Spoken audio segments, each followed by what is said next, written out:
Hey guys, it's Charles Chandler present ZoomTheTBT, and today we have our first guest coming back for seconds in anticipation of their game this Sunday the 5th. Sideline Cancer, your 22 seed, and probably America's team versus Team Hines, a team of EuroLeague All-Stars. And looking at this matchup, it's a very tough first-round matchup. Should be physical, should be fun, and the winner gets ALS in the second round. Let's introduce our guests real quick. We have GM Billy Clapper, forward Eric Thompson, head coach Charlie Parker, assistant coach Jordan Griffin. Gentlemen, what's going on today? Just got finished with practice, man. Okay, so how was practice? Let's just give them an insight. We're going to keep a real loose conversation because I know you guys have a lot to do today. We're not going to keep this real stressful. So, Coach Parker, how was practice? Practice was all right. As far as the quarantine goes, has been some, ups and downs just as far as how we're able to respond to some of the rules and just live inside this setup. They have 4 practice courts, and actually one of the practice courts is actually pretty slippery, and that was the one that we were on today. So we made do with what we had. We actually were able to go through our stuff, go through everything that we need to be ready from an offensive standpoint, defensive standpoint, and just kind of walk through from a mental We lost Charlie for a minute. He'll come right back. The reception is going to be strange. I heard the Wi-Fi there is actually pretty tight. Eric, is the Wi-Fi there as bad as I'm hearing? Yes, it is, but I'm using my service, so I'm not worried about the Wi-Fi. There you go. We'll get Coach Parker back. I'm sure he'll be right back. So Assistant Coach Griffin, how are you doing today? He's also frozen. Eric, we're going to stay with you. Then this is actually going to be a pretty funny episode. It's going to be like a living blooper reel, which is totally fine. We'll get them back in a bit. So, Eric, Coach said practice was good. How was practice? Be honest. Practice was actually good. We got a lot of shots up today. We did some running plays, getting ready for tomorrow, talking about some matchups and things. But just basically getting shots up and just keeping the ball in our hands and staying loose. Yeah, that makes sense. I mean, it's going to be really tough to practice in conditions that are under not the best conditions with the quarantine and everything. I mean, how boring has it been there? I mean, I hear you're basically like you practice and you're in your rooms. That's it, right? Yes, but you can. We do have a team room, so a lot of the guys meet up and play 2K and just get to run in and get introducing each other and also get more familiar. Who's the 2K champion of the team so far? So far, Mo Creek. Mo Creek, that's not surprising. That's not really surprising at all. So Billy, wish you were there with your guys, but also happy you're not under quarantine? No, I wish I was there. I wish I could be there and have that experience. With having been there since day one, I think that was something that I was hoping to be able to do. But due to the circumstances, right now, with my coaching position and everything else, I just wasn't able to pull it off this go around. So I'm sort of, doing everything I can from the outside. Been working hard to put together some of the things for the scout stuff. We're doing a lot. I'm doing a lot on the social media and with the rest of our staff. So, I'm going to do everything I can from the outside, but I'm here for those guys and for each of our players as well. Yeah, it totally makes sense. I mean, it's got to be really stressful to have to put all this time in, see your guys perform under the Sideline Cancer flag and not be able to root them on. Coach Griffith, are you back? Okay, he's not quite back. We'll get it back to him in a minute then. Actually, we'll get back to him once we start the slides back up. Let's go ahead. We'll share the screen. We'll call them back in when they're not frozen. So let's go ahead and get back to the roster a little bit. And I want to talk about basically this roster a bit because we got a pretty interesting one here. Give me 1 second to bring it back up. Had to let Charlie back in. Give me 1 second. And sorry, this is definitely what is going on here. Okay, we are having some very interesting issues with the turning on. This is wild. So we are live, and the one show I do without with charge is a problem. This is crazy. We're just gonna let this roll though, because the reality is people should see the fact that honestly, sometimes the people we have aren't that bright. And I do not know why it's not coming up. Hey, Coach Parker, you're back up. So I'm back in. You're back in. So the Wi-Fi is killing you. So looking at the practice, was not having a playable floor today, because your game is tomorrow. Are you going to have one more practice? No, we'll probably have a shoot-around, but that's it. Okay. There we go. We got our thing back. Okay, cool. Real quick, just having a little bit of problem getting this back up. I think because people are bouncing in and out. This will be sort of the blooper episode, which is great because you guys are obviously used to being sort of just of a low seed. So it would make sense to show it also not come off about a hitch, obviously. So I'm looking at this roster, and you see a lot of great experience. A lot of guys who have played for Sideline Cancer. Eric, as a guy who's played in the program before and been a contributor, are you excited to be back with a lot of teammates you've already had? Yes, of course. So a lot of these guys I play with overseas. Yeah, it makes sense. A lot of really solid pros there. Billy, can you talk a little bit about how you were able to recruit this team in times of COVID? I know it made it a little bit more difficult in these times. I think the last couple of weeks have made it even more difficult. We weren't real sure certainty. I'm sort of someone who likes to deal with details and facts. And the fact that TBT hadn't even announced officially 4 weeks ago that it was going to go on this weekend, I think that was a big challenge. One of our keys, though, Andrew, was to have our core come back and basically try to bring back our top 7, which originally we were able to do so. And then what we wanted to do was to upgrade in a couple other positions, and then we ended up losing 3 guys right before the actual BT. And you know what? It's I really like where our roster is. And with the 9 guys we have, I hope that, they can come together and we can make a deep run. And Coach Parker, you've got a lot of toys to play with here. So you and Coach Griffin, can you talk a little bit about your game plan to unlock this very dynamic backcourt? From a backcourt standpoint, I think we did a very good job of unlocking that talent last year. We have a lot of shooters. We have a lot of dynamic playmakers, and I think that they're able to play off each other very well.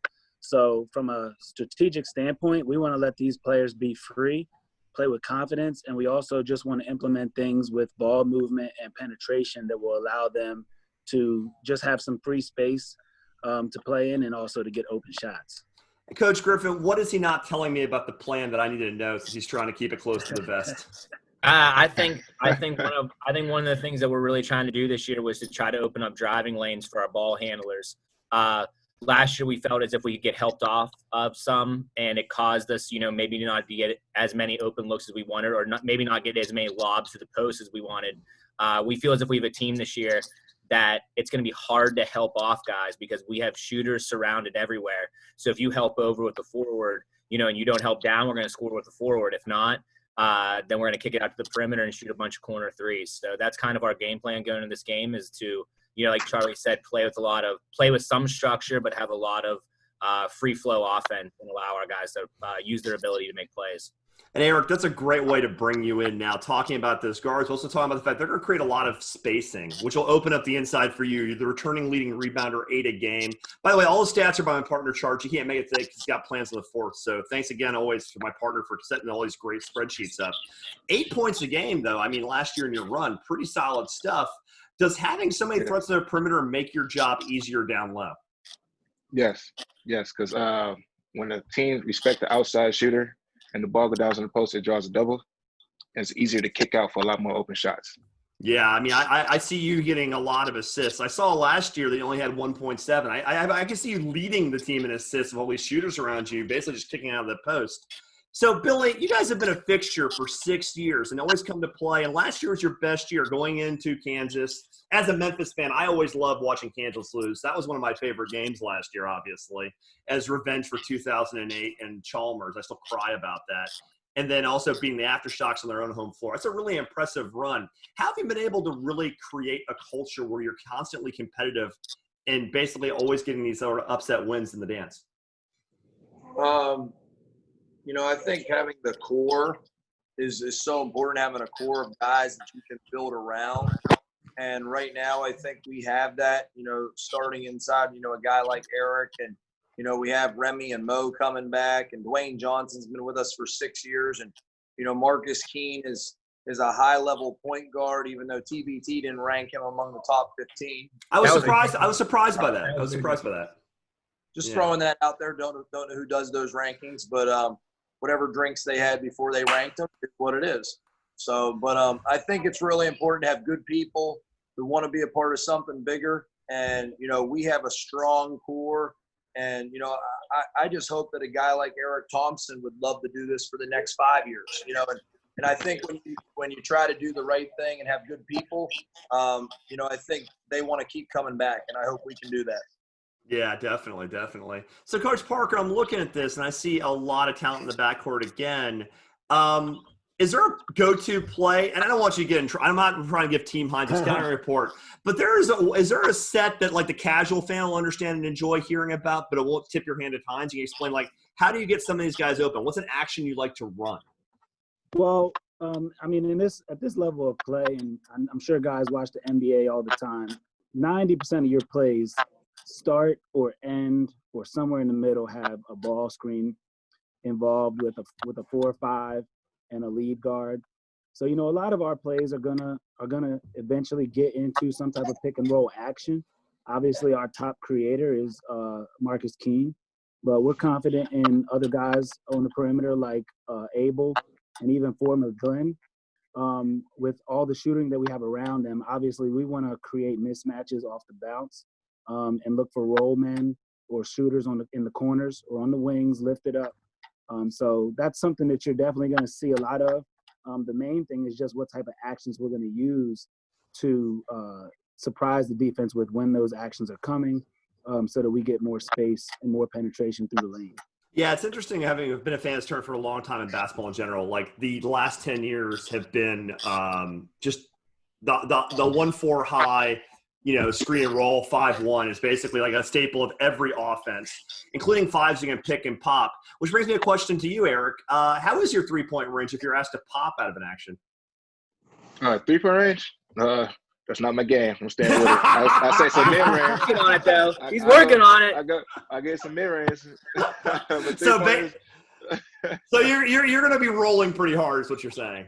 You're not going to be doing a lot of pick and pops.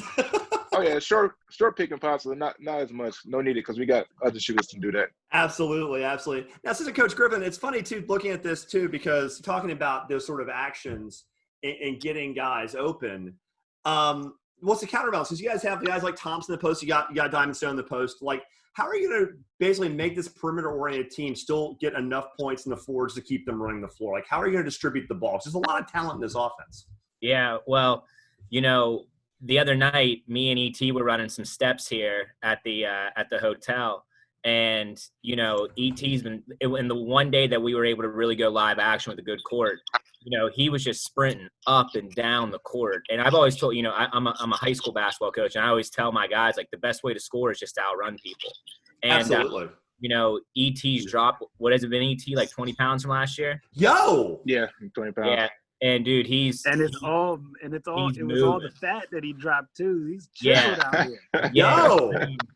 Seriously, if you ever bored, look at some of his Instagram workouts. Like, it makes me tired watching them. But I thought I was in shape and I couldn't keep up with him. On a personal note, Eric, so I'm actually trying to, and this is just a dumb thing no one's going to care about, but one of our sponsors is the dunk camp, and I'm actually trying to get my first dunk at 41. I was supposed to go last week, in fact, but, you know, all of this going on to this year, which is why we're doing these calls, obviously, has been COVID disaster. So I'm trying to get in shape. So, Eric, you're going to have to give me some tips. What are you doing, front squats, back squats? What are you doing? I do actually both. Okay. But the most thing, you say you're trying to dunk it? I'm just trying to get a lift. The most thing I say, there's a lift, I say single leg dead squats. Single leg dead squats. Okay, got you. Single So, leg. yeah. Now, are you a 2-foot jumper or a 1-foot jumper? You're 2, right? I'm a 1 foot. You're a speed jumper? That's interesting. Most forwards are usually – that's interesting. I'm actually kind of surprised by that. I didn't even think about the difference. I'm a 2-foot guy. I find it interesting when I see a guy of your power and size be a 1-foot guy. I didn't think about that. I guess, though, like, you're basically already at the rim anyway. You just kind of just hop a little at your height. Yeah. Oh, yeah. Close to the rim is 2 foot all the way because I got to take the contact. But exactly. Fast break is 1. Absolutely. So, Billy, obviously recruiting in time of COVID was very difficult. You guys have a great history. But at the same time, can you talk a little bit about playing for a cause? Like, obviously, there's alumni teams that are great. They're a lot of fun. They're sort of fun teams that have an identity around a certain sort of lifestyle, like Armored Athlete. And you guys are one of the few teams that's legitimately playing for a cause and have helped get this cause out there. So you talk a little bit about the foundation you're playing for? Yeah, I think, Andrew, we're the only team to play in all 7 TBTs. And, you know, to be able to play for the same foundation is pretty special. So, we play in honor of the Griffith Family Foundation from Hollidaysburg, Pennsylvania. And, it is to raise awareness for pancreatic cancer. It has become one of the most deadliest cancers, and the rates of finding a cure, a lot of people that get this passed. Unfortunately, that's something we want to see change, that something cure for this. There's a lot of student involvement, there's a lot of community involvement, and there's just a lot of people that identify with it.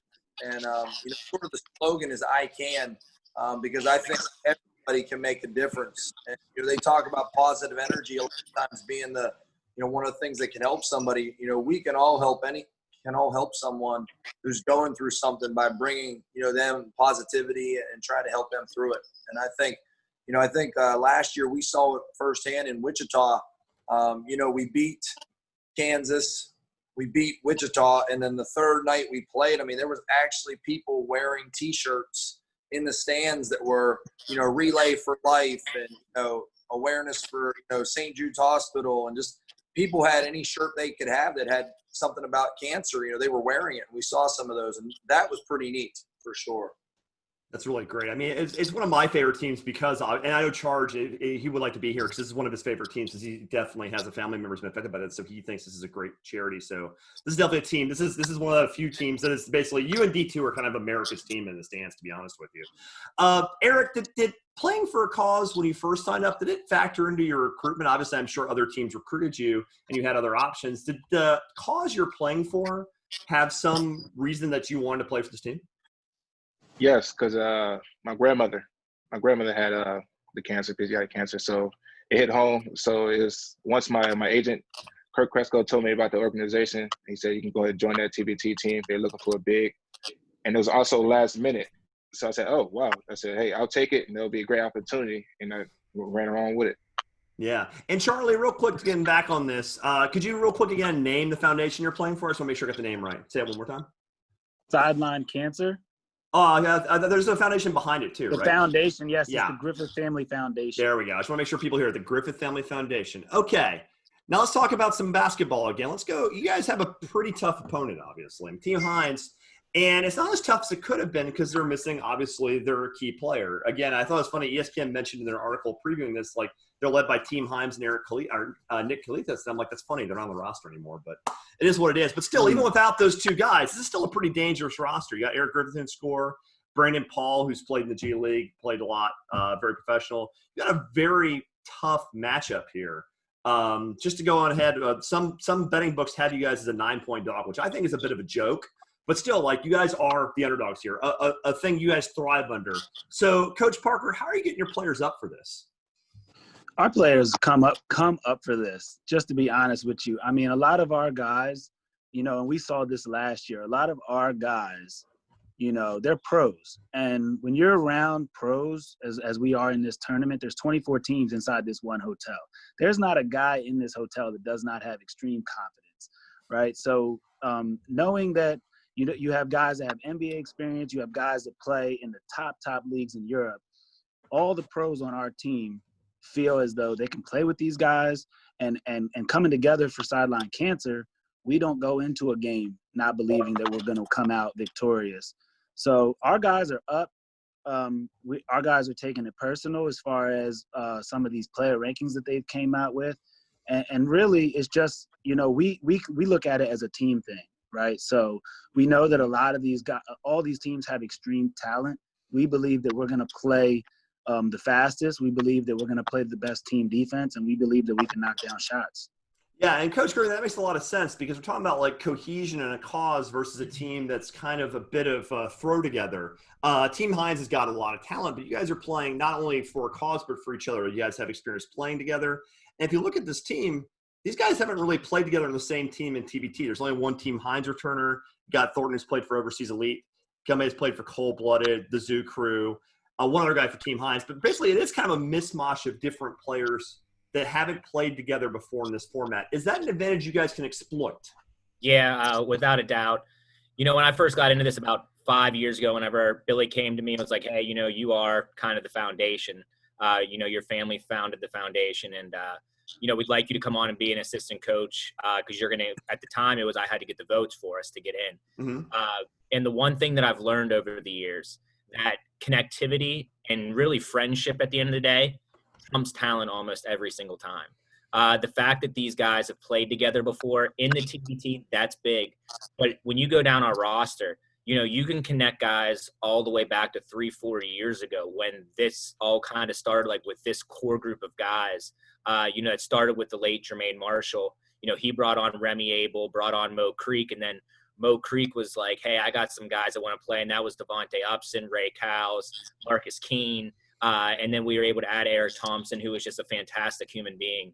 And when everybody comes together like that, it creates something that is obviously bigger than basketball, but it's that motivation, that drive that brings these guys together to do something that's bigger than themselves.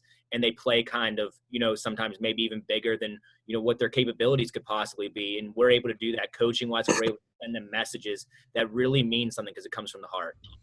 Totally makes sense. Playing for each other, especially because the talent level throughout this tournament, there are differences in the talent level, but still every team has talent. So when the talent levels aren't big differences, cohesion and playing together matters a lot.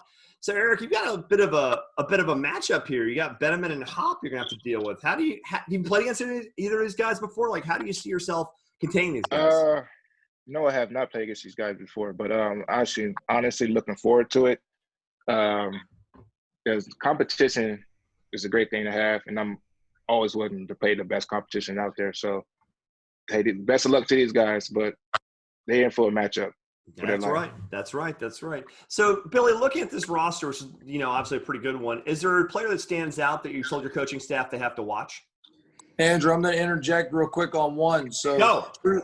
True story, last year we had a post player spot open, and then after we found out we played the Kansas alumni team self-made, we said we would then fill that spot based upon who we would play. And when we found out it was Kansas, we had to go out and find a post player who was actually good enough that could guard Darrell Arthur, that could guard Landon Lucas. And I hate to tell you this, and sorry for all you Kansas fans out there, but the best post player on the floor that night was Eric Thompson, and that is one of the big reasons we won that game. They also had Perry Ellis, who was basically born at 47 years old, which is always funny too. Oh, the Perry Ellis is old jokes. Dude, I actually interviewed him at a high school all-star game. I was a stringer for a Memphis publication. I interviewed Joe Johnson, star guard, Will Barton, who now plays for the Nuggets. I met him in high school, and then also Memphis was recruiting Perry Ellis, so I interviewed him for a publication. And even then, I was like 30. And he looked older than me, and I'm like, this is a high school game. Like, it's just a crazy thing. It's just pretty weird. Yeah, it's kind of nuts. So anyway, like looking at this matchup again, I mean, this is going to be let me bring it back to your pretty faces, because obviously we've seen enough of the slides. Okay. Oh, look at these. Look at these attractive young men. Me in the hat, but everybody else looks good. So anyway, so like, what are you most looking forward to tomorrow? Because this is what's an interesting thing here, Billy, is you've got a shot to be the only sports on television. Like, the game's tipped today. We're taping this Saturday. We'll probably release it Sunday. You guys have the screen to yourselves. If you're a sports fan, you're watching Sideline Cancer tomorrow. That's what you're doing. You don't have anything else to do. There's nothing else to do. We're all locked at home. So how does this opportunity for your foundation you're playing for to get it out there, get the word out? I mean, we do a lot. Our social media has grown exponentially over the years. I know that I can still remember creating the Twitter account and the Instagram account, and, point blank, we'd post a picture on Instagram, and Jordan, how many likes would it get? 6, maybe? So, yeah. So now we put a picture up, now we put a video up, and, there are people who tweet it out, share it. We have people who are in some pretty high places, that are spreading the word now. Many of the ESPN announcers who are involved in TBT, it's not uncommon, to see Fran Fraschilla or a Seth Greenberg or a Dan Dockich or a Joe Lenardi or even, Jen Hale. They're sharing this stuff. And, that's really powerful. But I think, last year when we had the opportunity to get the stage to play on national television for the first time, I told our guys and I told, the people in the foundation, I said, if that was a 20-point loss that we would have took to Kansas, that might have been the it for us. But instead we rose to the occasion. We beat Kansas. We beat Wichita. Marquette we were back and forth with, and we fell to them. But to play 3 games on national television, people have heard of us before. And so now for people to turn on SB tomorrow, July 5th and watch us again, this is our opportunity. And if we win, we have the chance to grow, again, the chance to tell people about the story, about the ICANN message and what is possible, and then someday a cure can be found. So I just think this is such a powerful opportunity, and win or lose, we're going to make the most of it. That's great. I mean, it's a really great story. And as everybody who follows the tournament, Sideline's always one of the favorite teams because not only do you guys play for a great cause, but you're always competitive. So both off the court and on the court, off court and on the court, you guys are a great team to have around.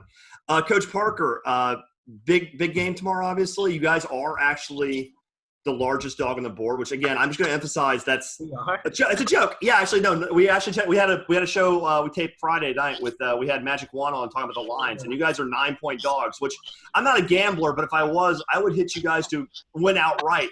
Anyway, I hope you guys win this game, but I would definitely pick you to cover 9. That's a joke. I mean, that's just a terrible line.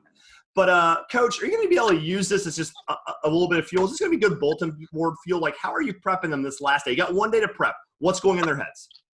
Yeah, man. So our guys are loose. Honestly, that's something that I'll be thinking about tonight when we potentially have like a team meeting and going into tomorrow's shoot around. We're still trying to figure out what the actual plan is going to be for pregame. The things that we do know is that we're going to get an opportunity to shoot around on the practice courts in our hotel. But when we actually walk across the street to the arena, we'll be dressed in our uniforms. Wow. And when we get there, we might only have 10 minutes on the clock to warm up from there. It's I'm still trying to go through my mind how we're going to handle that, just because it's not going to be your typical, hey, we're in the locker room, give your speech, go out, get your shooting up. It's something new. But honestly, our guys are ready. This is definitely a new situation with the gambling part of it and having lines and whatnot. But we've always been underdogs. We've always felt like we were not given the respect that we deserve. And we go out and we just play. Last year, we went into an 8-region tournament as a 6 seed. We ended up winning our first 2 games pretty by large margins. And going into those games, we just had the utmost confidence. So that's what we're going to continue to do this year.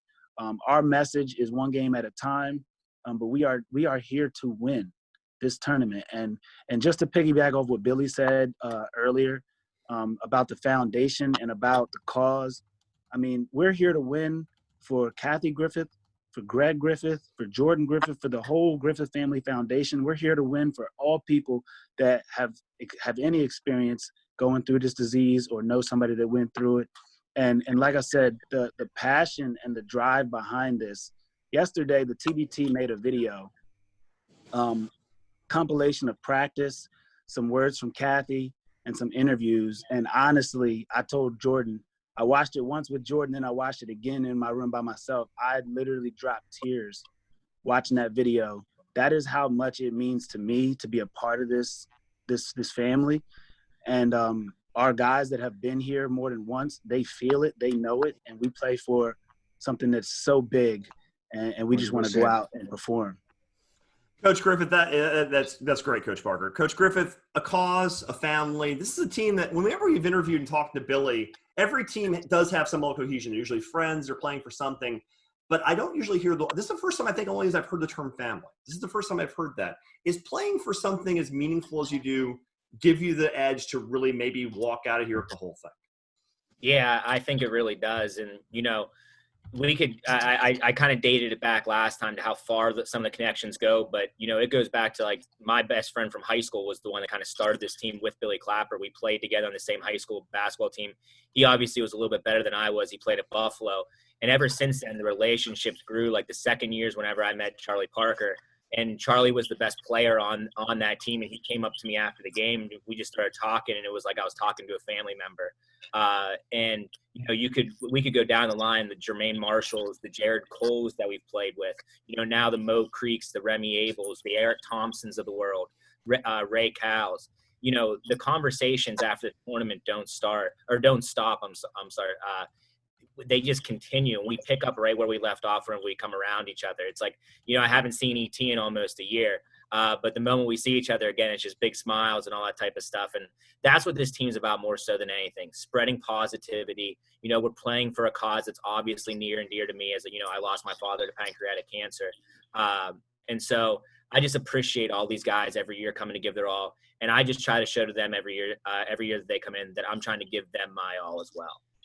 Yeah, I mean, definitely. You guys have always done that. And Eric, this is really a business trip, and we'll close with you. I mean, you guys are there to raise two things: raise this cause's awareness and get this message out there for the foundation, and to win some games. Obviously, you guys have done a great job of the awareness already.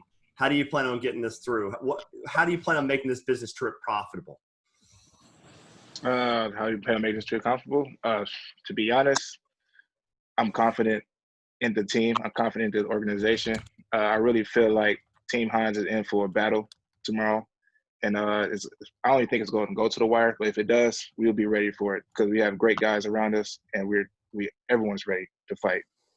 Yeah, I mean, looking forward to it. Yeah, raising awareness and hopefully raising that trophy. Right, guys? Thanks for coming on. Really appreciate it.